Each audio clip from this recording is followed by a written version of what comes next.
The Eternal City, the empire of 1,000 years.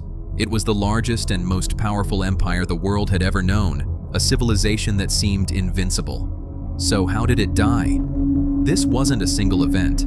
It was a long, slow death by 1,000 cuts, from enemies both outside the gates and from within. This is the story of how the world's greatest empire crumbled into dust. This is the full story of the fall of Rome, in 3 minutes. The fall began long before the final collapse. By the 4th century AD, the empire was a hollow giant. It had been split in two. A wealthy, stable Eastern Empire ruled from Constantinople, and a poorer, chaotic Western Empire still ruled from Italy. The West was bleeding out. Endless civil wars, corrupt leaders, and a plague-ridden population crippled the economy. To defend its impossibly long borders, Rome was forced to hire the very barbarian tribes it once fought, incorporating them into its legions. The Roman army was no longer truly Roman. Overstretched, overspent, and rotting from within, the Western Empire was a fortress with crumbling walls. The final blow came from the east.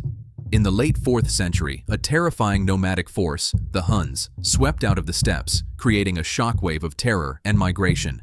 Fleeing the Huns, entire nations of Germanic tribes like the Goths sought refuge inside the Roman Empire.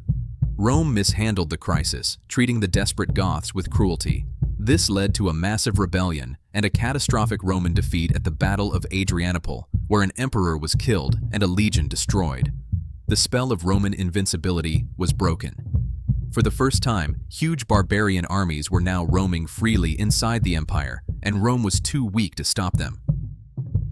The 5th century saw the final brutal act.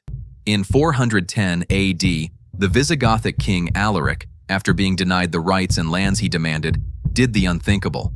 He marched his army on Rome and sacked the city for 3 days. The psychological shock was immense. Decades later, the Vandals, another Germanic tribe, sailed from Africa and sacked Rome again, this time far more brutally. The Western Empire was now a mere shadow of its former self, its emperors reduced to powerless puppets. The final moment came in 476 AD, when the barbarian general Odoacer deposed the last emperor, a young boy ironically named Romulus Augustulus. He sent the imperial insignia to Constantinople, signaling that the Western Roman Empire was no more. The fall of Rome was not a single day, but a century of collapse. It marked the end of the ancient world and the beginning of a new, uncertain era. But the death of the Western Empire was not the end of Rome's story. In the East, the Roman Empire, now known as Byzantium, would survive for another 1,000 years. And in the West, the ashes of the Old World provided fertile ground for new kingdoms to rise, built on Roman law, Latin language, and a new, unifying faith.